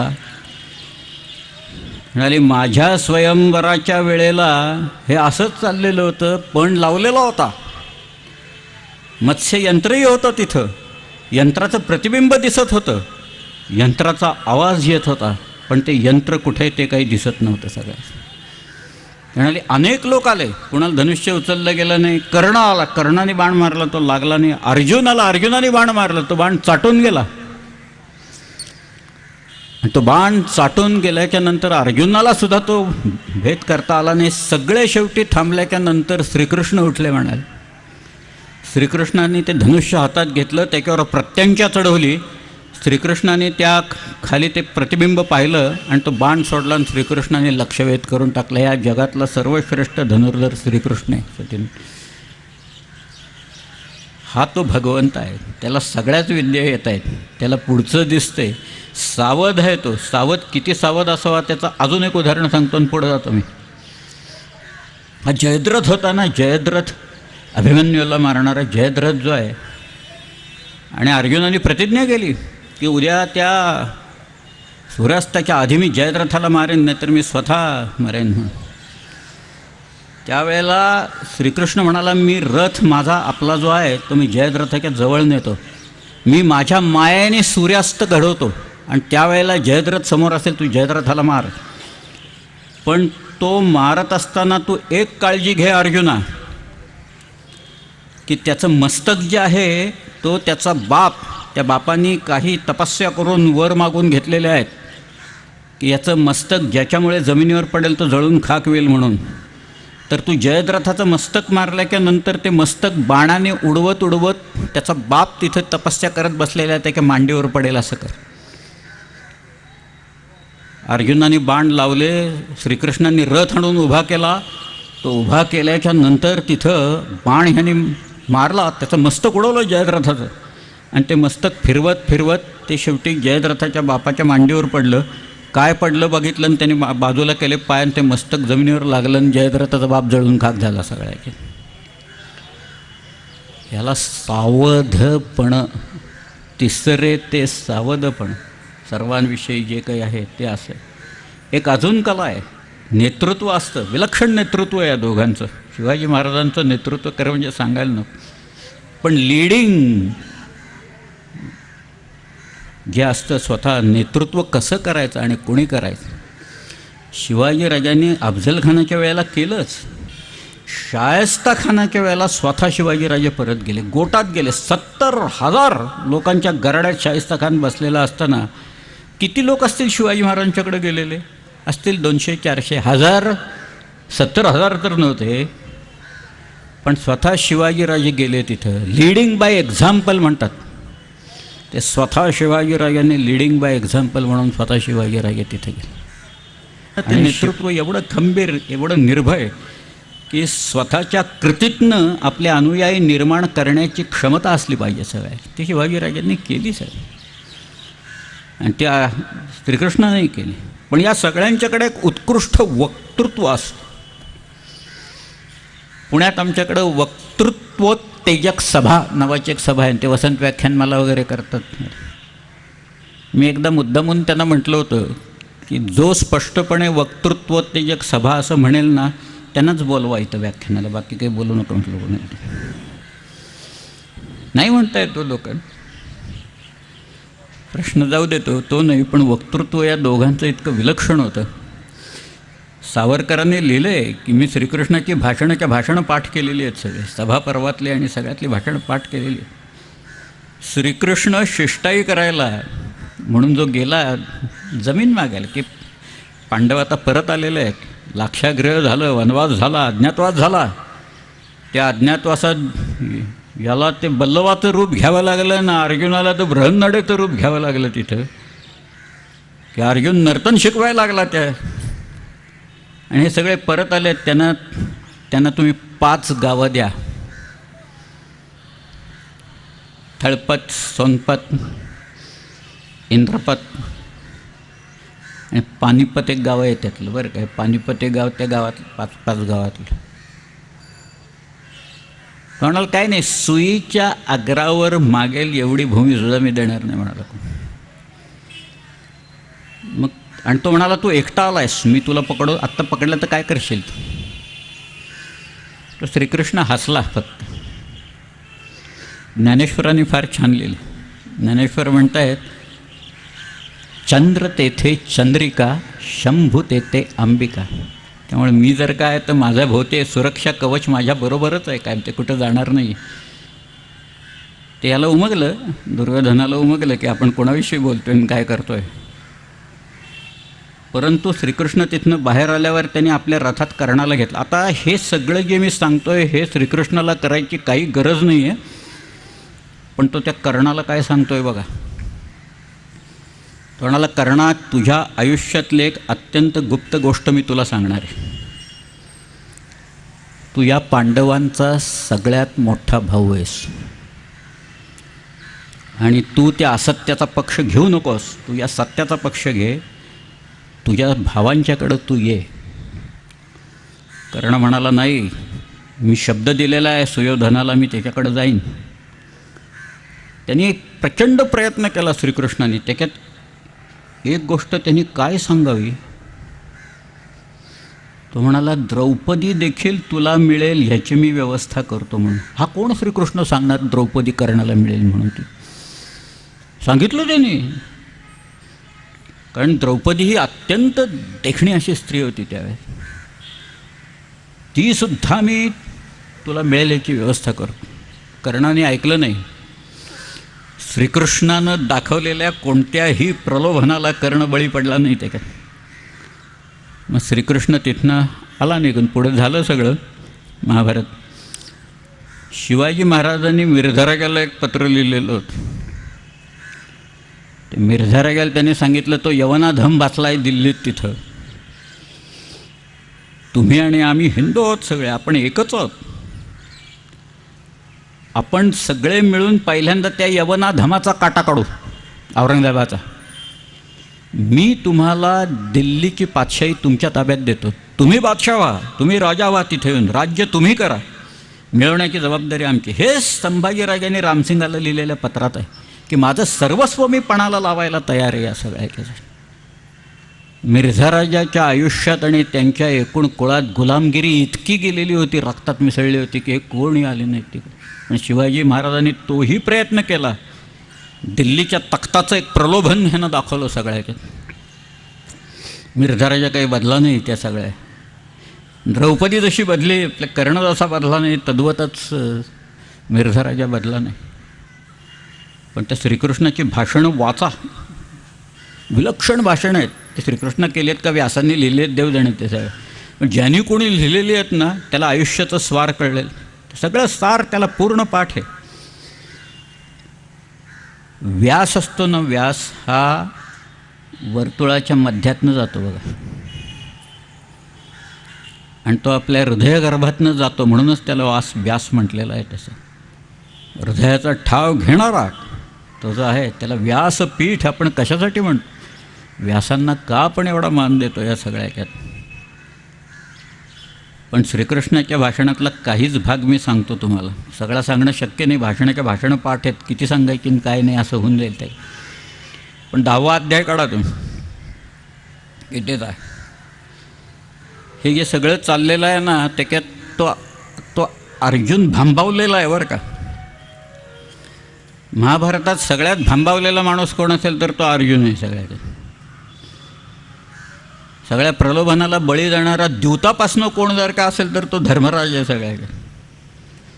सगळ्यात क्रोधी आणि कोपिष्ट एक दुर्वास आपण सोडून देऊ त्यातले तरी असलेली, तरी पण द्रौपदीला जे काही झालं त्याच्यामुळे मी सूड उगवणार असं म्हणणारा एकटा वृकोदर भीम आहे.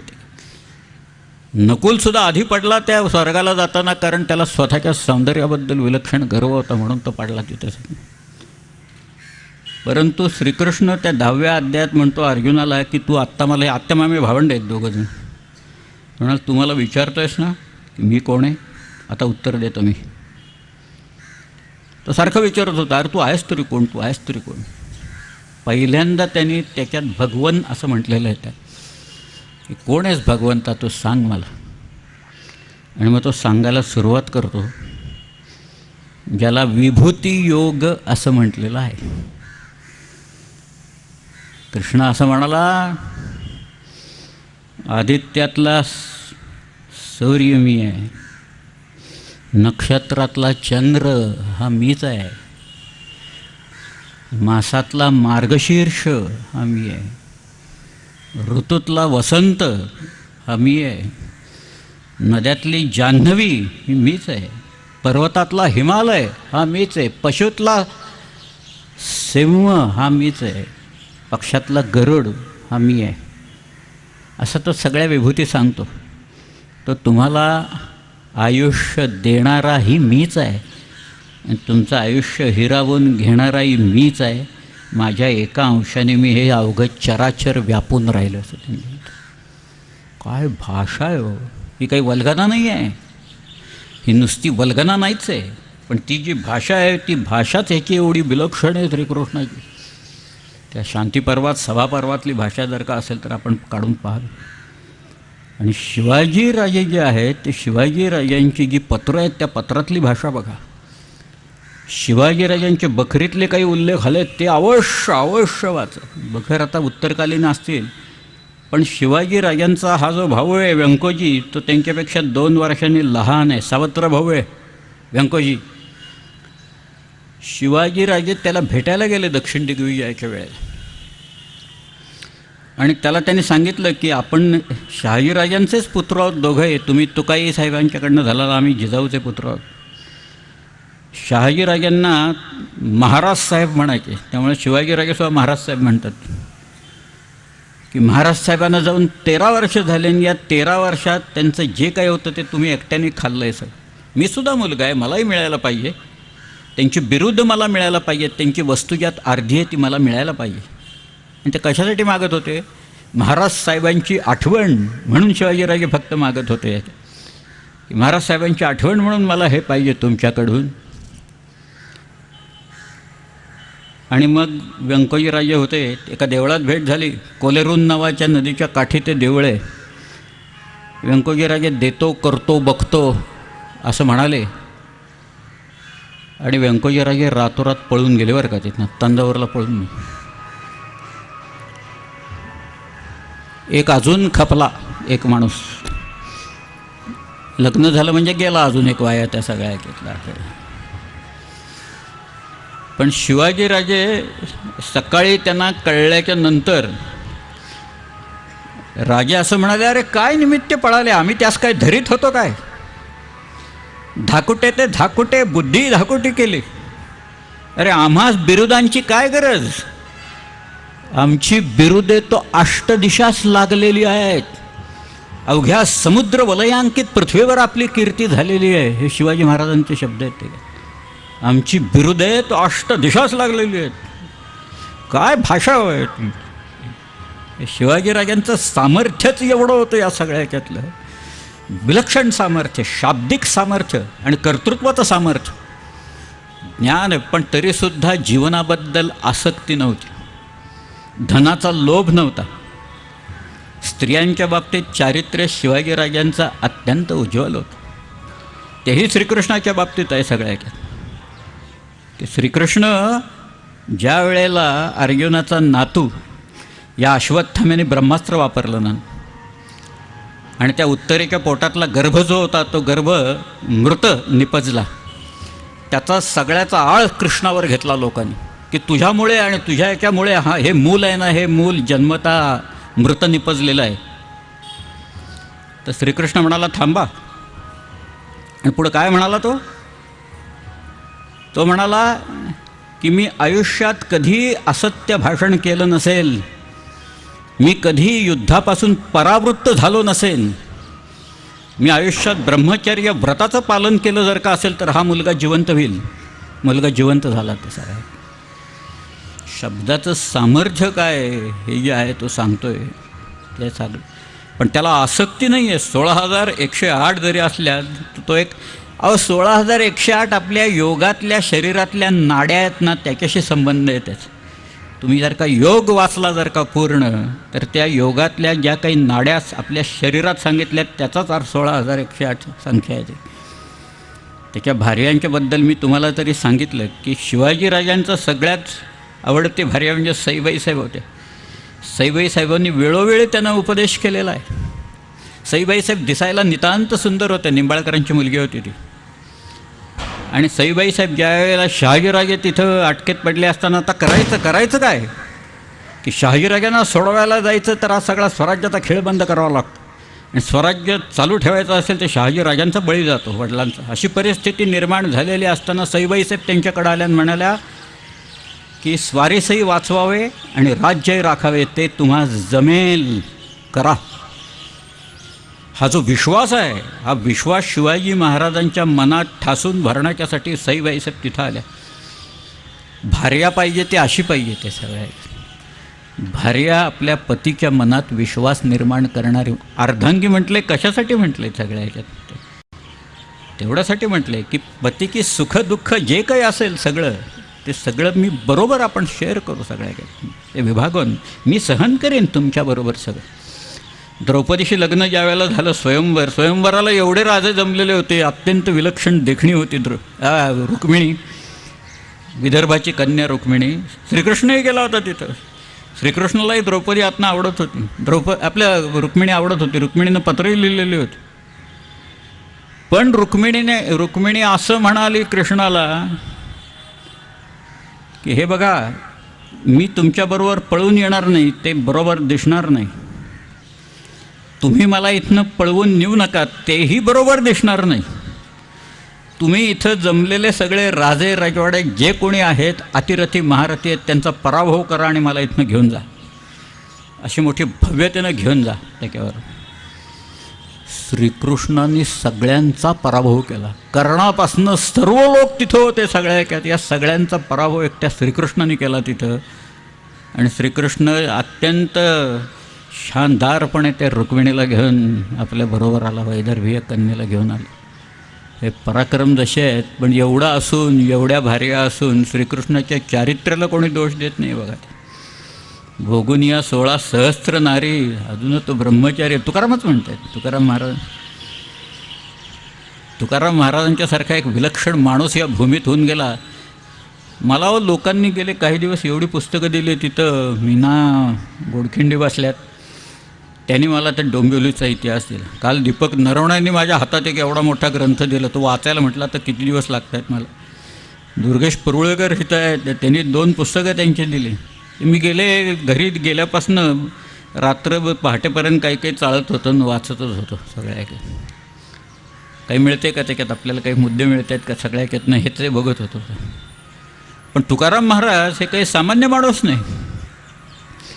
अहो, एक जर का माणूस केवळ 12 शब्दात प्रेमाचा वैश्विक सिद्धांत सांगत असेल तर तो माणूस काय असला पाहिजे आणि ती भाषासुद्धा कशी असली पाहिजे या सगळ्या याच्यातली. आज मराठी काय, मराठीचं काय होणार वगैरे असं करतात. काही मराठीला काही होत नाही म्हणून.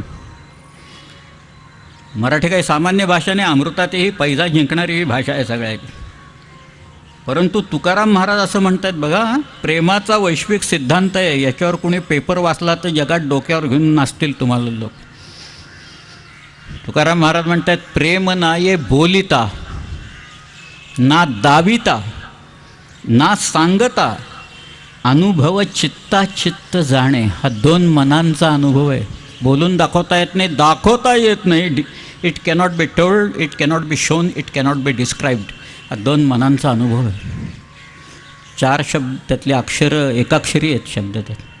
म्हणजे 8 शब्दात तुकाराम महाराजांनी प्रेमाचा सिद्धांत सांग. ते झाडाभोवती फिरलं, हिरवळीवर लोळलं, गाणीविणी 4 म्हटली म्हणजे प्रेम बिम होत नाही. आता तुकाराम महाराज दिसलेलंच होतं पुढं काय होणार ते, म्हणूनच लिहून ठेवले त्यांनी ते सगळ्या. आणि आमची आत्ता पोरं सगळे तरुण मुलं तिथं त्या किल्ल्यावर आले तरी त्यांचा हा मोह काही सुटत नाही. हा पिक्चर पाहिला का तो पाहिला का, याच्यात ती हिरोईन आहे, तिकडं हे केलेलं, ती चित्रांगदा सिंग आहे, मग त्या वगैरे ते चालतं सगळं काय. पांढरा रंग घेऊन येतात लोक, कारण किल्ल्याचा दगड काळा असतो म्हणून. पांढरे कपडे असतात, पांढरा शर्ट, पांढरे बूटसुद्धा पांढरे असतात, जितेंद्रसारखे घातलेले लोक. तर पूर्वी जितेंद्र घालायचा बघा, पांढरे बूट घालून नाचायचं सगळं. आणि हातात ऑइल पेंटचा डबा असतो पांढऱ्या, आणि असा बदाम आणि बाण काढायचं, नावं लिहायची बाणाच्या टोकाला, तिकडे मग परत येणार आहोत, कधी येणार आहोत, त्याचा सगळा हिशोब द्यायचा. हे प्रेम नाही. एवढं थोडंसं आकर्षण तात्कालिक असेल फक्त, याला प्रेम म्हणत नाही. तसं तुकाराम महाराज सगळ्या ऐकत नाही. पण या सगळ्यात एक मात्र गुण आहे विशुद्ध चारित्र्याचा हा गुण आहे सगळा. श्रीकृष्ण एवढा असून श्रीकृष्णाच्या चारित्र्यावर काही कोणी शिंतोडे कधीही मांडले. श्रीकृष्ण काही कुणाचा हात धरून, आता रुक्मिणीनं सांगितलं म्हणूनच तो घेऊन गेला, नाही तर काही श्रीकृष्णानं असं काही केल्याचं दिसत नाही कुठं. श्रीकृष्ण बऱ्याच वेळा दुर्वासांच्या तावडीत सापडलेला होता बरं. आता दुर्वास म्हणजे काय, आपल्याकडं काही जे असे भयंकर तापट वगैरे असे जे काही लोक आहेत ना, त्यांचा सगळ्यांचा आध्वर्य म्हणजे दुर्वास. अजून एक होते जमदग्नी म्हणून. तर या असल्या 2-4 नावापासून सावध राहा, कोणी फार जवळ जायचं नाही या लोकांची. हे दुर्वास एक दिवस आले कृष्णाकडं आणि ते हिंडायला लागले द्वारक्यात, तिकडे तिकडे सगळीकडे हिंडायला लागले. आणि ते म्हणायला लागले, मी दुर्वास आहे, मी कुणालाही मी त्यांच्या घरी येऊन राहीन आणि मी सांगेन तसंच करायला पाहिजे. एवढं जरी झालं चुकलं तर मी शाप देईन, मला क्रोध येता कामा नाही या सगळ्याच्या. लोक म्हणाले, मग तुम्ही येऊच नका आमच्याकडे, नकाच येऊ बाबा, हे असलं काहीतरी आम्ही काय पदरात घेऊ तुम्हाला इथे. पण श्रीकृष्ण होता. श्रीकृष्ण म्हणाला ठीक आहे. तो दुर्वासांच्याकडे गेला आणि त्यांनी प्रार्थना केली आणि तो म्हणाला, मुनिवर या तुम्ही माझ्याकडे राहा. ते म्हणाले, अरे माझा राग, तू माझा क्रोध तू पाहिला आहेस, तुला सगळं माहिती आहे काय आणि काय नाही. तो म्हणाला, मला सगळं माहिती, मग मी येत राहतो. म्हणाला, मला कधीही क्रोध येता कामा नाही कृष्णा, क्रोध आला तर मी शाप देईन तुला. म्हणाला ठीक आहे. त्यांनी इतका हैदोस घातला, रात्री कधीही उठायचे, त्या शिष्यानं जेवण मागायचे, काहीही करायचे. एकदा आग लावली त्यांनी, सगळे प्रकार दुर्वासाने केले, श्रीकृष्णाला क्रोधच आला नाही. शेवटी त्याने असा काही उपाय काढला की आता याच्याखेरीज शक्यच नाही दुसरं, म्हणून त्याने एक रथ काढला. त्या रथाला एका बाजूला श्रीकृष्णाला जुंपलं, दुसऱ्या बाजूला रुक्मिणीला जुंपलं आणि मला घेऊन जा म्हणाले तिथनं. श्रीकृष्ण त्या द्वारकेतनं एका बाजूला रुक्मिणी, एका बाजूला श्रीकृष्ण तो रथ घेऊन जात आहेत. आत दुर्वास बसलेले आहेत. दुर्वासांना लाज वाटायला लागली की सगळे लोक कसे बघतायत आपल्याकडं, काय सांगून बसलो आपण आता. हे हा माणसाला क्रोधच येत नाही एवढं सगळं करून काही झालं, पण हा सगळ्या पलीकडे गेलेला आहे, हा स्थितप्रज्ञ माणूस आहे सगळ्या जगातला. आणि दुर्वासच पळायला लागले बरं का रथ सोडून तिथनं शेवटी. मग कृष्णाने त्यांना बोलावून आणला आणि त्यांनी सांगितलं, अहो असं काय करताय मुनीवर. ते म्हणाले, अरे नाही रे, माझं चुकलं सगळं ह्याच्यात, मी करायला नको होतं ते करून बसलो, तुला सांगितलं करायला, तू फार मी शरण गेलो आहे तुला ह्याच्यात. पण दुर्वासांच्याकडे काही शक्ती होत्या, त्यामुळं दुर्वासांनी त्या शक्तींनी श्रीकृष्ण आणि रुक्मिणीसाठी एक असं काही वरदान मागितलं की या दोघांची कांती सोन्यासारखी झाली सगळ्या ह्याच्यात. किती उदाहरणं आहेत त्याची, फार गमतीदार उदाहरणं आहेत. श्रीकृष्ण दिसायला निस्संशय सुंदर होतं, त्याचं रूपाचं मोहिनी सगळ्यांना पडले. त्या अगदी लहान त्या मथुरेत असल्यापासून त्या अगदी द्वारकेपर्यंत सगळ्यांना मोहिनी पडलेली. आणि शिवाजी महाराज दिसायला अत्यंत सुंदर होते असं लोकांनी लिहून ठेवलेलं आहे. एवढंच नाही, हा माणूस लोकांचा नेता आहे, हा माणूस सच्चा राजपूत आहे, हा बोलतो ते सत्य होतं. आणि याच्याकडं पाहिलं की नंतर हा माणूस लोकांचा नेता आहे सांगायची गरज नाही, या लोकांचा राजा आहे सांगायची गरज नाही, असं मिरधाराच्या लोकांनी आग्र्याला लिहून ठेवलेलं आहे. त्याच्यात अजाईब सुरती क्षयजी गौरवरंगी, विलक्षण गोरा रंग या नामी प्राप्त झालेला आहे. सरळ नाक आहे, बारीक मिशा आहेत, असे मिश्किलपणे ते हसतात असं त्यांनी लिहिले काही लोकांनी. शिवाजी महाराज काही शामल बिमल नव्हते, शिवाजीराजे गोरे होते दिसायला, अतिशय देखणे होते. श्रीकृष्णही देखणा होता, पण चारित्र्य हा जो भाग आहे, हे श्रीकृष्ण परा अध्यात्मच, अख्खा अध्यात्म आहे श्रीकृष्ण म्हणजे सगळ्या. आपल्याकडं शील आणि शिवाजी महाराजांना की शब्द वापरलेले आहेत. निश्चयाचा महामेरू बहुत जनान श्रीमंत योगी आहे, परोपकारा चियाराशी उदंड गडती जयासी, तयाचे गुणमहत्वासी तुलना कशी, कशी तुलना करायची या गुणांशी आणि काय करायची. त्याच्यात फार महत्त्वाची गोष्ट आहे, आचारशील, विचारशील, दानशील, धर्मशील, सर्वज्ञपणे सुशील, सकळा ठाई. ह्याच्यापेक्षा चारित्र्य, ह्याच्यापेक्षा शील काय असू शकतं. जल की शोभा कमल है, पाण्याची शोभा कमळाचं फूल असतं. दल की शोभा फील, चतुरंग दलाची शोभा, फील म्हणजे हत्ती. जल की शोभा कमल है, दल की शोभा फील, धन की शोभा धर्म है और कुल की शोभा शील, असं म्हटलेलं आहे सगळं. त्या कवी भूषणाने असं म्हटलं आहे, सुंदरता गुरुता. किती गुण आहेत बघा शिवाजी महाराजांचे. सुंदरता गुरुता प्रभुता भनी भूषण होती है आदर जामे, सज्जनता ओ दयाळुता दीनता कोमलता झलकै पर जामे, दान कृपानहु को करी बो अभय दानन की बर जामे, साहिन सोरन टेक विवेक इते गुण एक शिवा सरजामे. एवढ्या सगळ्या गुणांचा समुच्चय हा शिवाजी महाराजांच्याकडे झाला आहे. पण तरीसुद्धा आता एक प्रसंग असा आहे की शिवाजी महाराजांचा मृत्यू झाल्याच्या नंतर ही बातमी ज्यावेळेला औरंगजेबाला कळली, तेव्हा औरंगजेब असं म्हणाला की हा एक माणूस असा होता की ज्याच्यात राज्य निर्माण करण्याची क्षमता होती. माझे सेनानी गेले 19 वर्ष ह्याच्याशी झुंजतायत, पण ह्याचं राज्य वाढतच राहिलं. आणि शरण आलेल्या शत्रूंच्या स्त्रियांशी कधीही या माणसाने गैरवर्तन केलं नाही, असं औरंगजेबानं म्हटल्याचं लोकांनी लिहून ठेवलेलं आहे तिथे शिवाजी महाराज. औरंगजेब म्हणाला, आपल्याला औरंगजेबाचं सर्टिफिकेट नको आहे, पण औरंगजेबसुद्धा असं म्हणाला ही सुद्धा काही सामान्य गोष्ट नाही. औरंगजेबाच्याकडून दुसऱ्या कोणाचं कौतुक आयुष्यात कधी झालं असेल असं मला मुळीच वाटत नाही. ते सगळ्या एकूण त्याचा स्वभाव बघता आणि 89 वर्षाचं आयुष्य बघता औरंगजेबाचं मला मुळीच वाटत नाही. पण शिवाजी महाराजांच्या चारित्र्याबद्दल असं म्हणतो.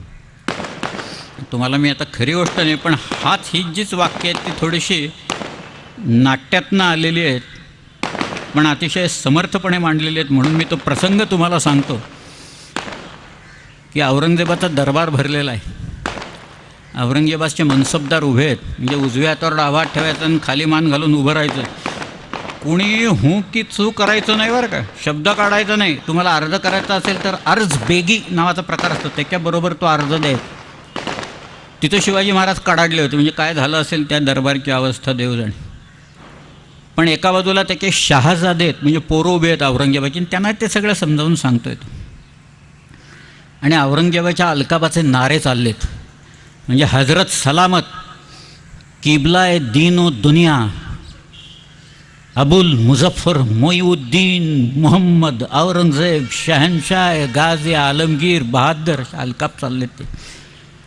आणि औरंगजेब येतो आणि म्हणतो, ये सब फिजूल है शहजादे, चंगेज़ और तैमूर के खून ने कभी शिकस्त नहीं देखी, लेकिन आज कंधार से तंजौर तक सारे हिंदुस्तान को मुगलिया सल्तनत में शामिल करने का ख्वाब देखने वाले माँ बदौलत ये आज क्या देख रहे हैं. हमारी आँखों के सामने शिवाजी अपनी सल्तनत की तामीर कर चुका है. हमारे लाखों के फौज के सूबेदारों को शिकस्त देकर खदेड़ दिया है उसने. ये है हमारे मामू जान अमीरुल उमरा शायस्ता खान साहब. सबसे शर्मनाक बात तो यह है शहजादे कि शिवाजी ने इनके लाल महल पर छापा मारकर इनके छक्के छुड़ा दिए. ये तो तकदीर के सिकंदर थे कि जान बच गई, सिर्फ 3 उंगलियां ही खोनी पड़ी इन्हें. ये है हमारे सिपह सालार जसवंत सिंह, जोधपुर महाराजा. मराठों के मार के जख्म इन्होंने सीने पे नहीं पीठ पे खाए हैं. यह है सूरत के खूबसूरत सूबेदार इनायत खां बहादुर. शिवाजी सूरत आए तो ये सूरत से दुम दबा के भाग गए. यह है हबशी फौलाद खान, इनके हथेली पर मिठाई रखकर शिवाजी आगरा के कैद खाने से फरार हो गए. हमारे सारे मंसूबों को खाक में मिला दिया इस फौलाद खान ने. यह कारतलब खां, ये रसूल बेग रोज़बानी, ये मीर आतिश तरबियत खां, ये खान जहाँ बहादुर, बहादुर खान कोकलताश, ये बूंदी नरेश भाव सिंह हाडा, ये रनमस्त खां, ये केसरी सिंह, ये सैयद मुनव्वर खां बारहा. तमाम सारे राजपूत, बुंदेल, तुर्क, ईरानी, अफ़गानी, उज़्बेकी, हबशी, मुग़ल फौजमंद सरदार जिन्हें शिवाजी ने शिकस्त दी, सारी इज्जत मिट्टी में मिला दी. क्यों क्यों शिवा को ये फतह हासिल होती है? हमारी तरह गोला बारूद, हाथी, घोड़े, खजाना, तोपे शिवा के पास नहीं हैं, फिर भी फतह हासिल होती है उसे. क्यों? ये क्यों का मतलब तुम कभी नहीं समझ पाओगे शहजादे, तुम कभी नहीं समझ पाओगे. औरत शराब नाच गाने मौज मस्ती और इश्क मोहब्बत में गिरफ्तार तुम जैसे बहादुर सिवा को कभी नहीं समझ पाओगे। इस सिवा ने मजबूत किले बनाए, इस सिवा ने मजबूत किले बनाए, अपनी फौज और असला बढ़ाए। नए जंग बहरीन की तामीर की है उसने, लेकिन उससे भी कई ज़्यादा न जीते जाने वाले मजबूत जमीर के लोग तैयार किए है उसने। हमने सीवा के लोगों को लाखों के जागीर का लालच दिया, लेकिन उन जांबाज मराठों ने उस पर थोक दिया। आज तक हम दुनिया की हर चीज़ खरीद सकते थे, लेकिन सीवा के उन खुददार खादिमों ने खुद को बिकने नहीं दिया। वे रुकते नहीं, वे थकते नहीं, वे झुकते नहीं और वे बिकते भी नहीं। शिवाजी घाघ है, चालाक है, दगाबाज है, नामाकूल है, मगरूर है, बदकार है, लेकिन उसका चाल चलन दूध की तरह साफ और सूरज की तरह चमकदार है। दुश्मन के भी मजहबी कलाम, औरत और फ़कीरों की इज्जत करता है वो। इसीलिए उसकी इज्जत और शोहरत बुलंद मीनार की तरह सर उठाए आसमां को छू रही है। इसमें कोई शक नहीं शहजादे कि हम खुश नसीब है, हमें दुश्मन भी जो मिला वो शिवा जैसा। चारित्र्य हे अतिशय मोलाचं आणि अलीकडच्या काळात सांगण्यासारखं काही एकच मुद्दा असेल तर तो चारित्र्य सांगितलं त्याने एवढं बाळगलं तरी बास आहे असं मला वाटतं। काही शिकायचं असेल त्या ह्याच्यातनं तर एवढा एक जरी मुद्दा शिकला, एक गण शिकला, तर मला असं वाटतं आपल्या आयुष्याचं सोनं होऊन जाईल सगळ्या ह्याच्यात। किती गोष्टी सांगायच्या मला, ते सगळं श्रीकृष्णाचं चरित्र अख्खं पाठ आहे, अगदी समंतक मण्यापासून जांबुवानापासून। जांबुवानानं आपली मुलगी दिली, तिचं नाव जांबवती, ते 8 श्रीकृष्णाच्या पत्नी आहेत त्याच्यात जांबवती। मला एकदा लोकांनी विचारलं की महाराजांचं ठीक आहे बाबा तुम्ही वाचता सगळं, ते श्रीकृष्णाच्या बायकांची नावं कशी काय तुमच्या लक्षात राहिली बाबा? म्हटलं माझा जन्मच मुळे गोकुळाष्टमीचा आहे, निदान नावं तरी लक्षात राहू, बाकी जाऊ दे म्हटलं सगळं त्याच्यातनं, पण निदान नावं तरी लक्षात राहू देत। पण हे असं आहे, या देशाला इतकी मोठी देणगी मिळालेली असताना या देशाचं असं अधःपतन व्हावं, खरं म्हणून की आपण जगाला शिकवण द्यायला पाहिजे असं होतं आपल्याला। फ्रेडरिक मॅक्समुल्लर होता, फ्रेडरिक मॅक्समुल्लरनी हा जो धर्म आहे हिंदू धर्म, हा उखडून काढण्यासाठी याचं मूळ आणि यांचे जे ग्रंथ आहेत ते वेदात आहेत, म्हणून वेदांवर घाला घालून टाकू म्हणून वेदांचा अभ्यास सुरू केला आणि तो त्या वेदात एवढा रमून गेला की फ्रेडरिक मॅक्समुल्लरनी वेदांचं अनुवाद केला। ईस्ट इंडिया कंपनीकडे गेला इंग्लंडमध्ये, तो म्हणाला भारताला लुटून तुम्ही इतका पैसा आणलेला आहे, छापा म्हणाला त्यांनी, ही भारतानं जगाला दिलेली देणगी आहे वेद। ईस्ट इंडिया कंपनीनं वेद छापले, अनुवाद छापला त्याचा। एवढे मोठे मौलिक ग्रंथ, एवढं मोठं तत्त्वज्ञान, एवढी मोठी व्यक्तिमत्व इथं झालेलं असताना आपल्या देशाचा अधःपात का आणि कसा इतक्या लवकर का व्हावा, या कारणाची मीमांसा ही करणं अत्यंत गरजेचं आहे या सगळ्या। मी भूषणाचा एक छंद म्हणतो आणि थांबतो। त्या तुम्हाला सगळ्यांना माहिती आहे, तो कुंद कहा पय वृंद कहा रुचंद कहा सरजाज सागे, भूषण भान कृसानु कहा बखुमान प्रताप महीतल पागे, राम कहा द्विजराम कहा बलराम कहा रन में अनुरागे, बाज कहा मृगराज कहा अति साहस में शिवराज के आगे। धन्यवाद।